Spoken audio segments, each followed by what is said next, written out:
রাদিয়াল্লাহু তাআলা আনহু এইভাবে আপনার রোনাজারি করেন, কান্নাকাটি করেন।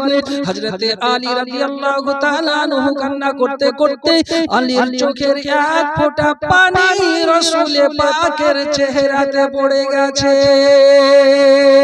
যাইনা রাসূল পাক সাল্লাল্লাহু তাআলা আলাইহি ওয়াসাল্লামের চোখে পানি, চোখে চেহারাতে পানি পড়ে যায়।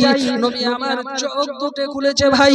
চোখ খোলার পর হযরতে আলী রাদিয়াল্লাহু তাআলা আনহুকে বলে, আলী রে তুমি কান্না করো কেন?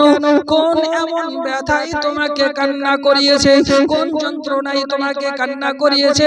হযরতে আলী বলে, দরদি নবীজি, পৃথিবীর কোন যন্ত্রণা ব্যথা আমাকে কান্না করায়নি গো মুস্তাফা। নবী আমার বলে, আলী তাহলে তুমি কান্না করো কেন?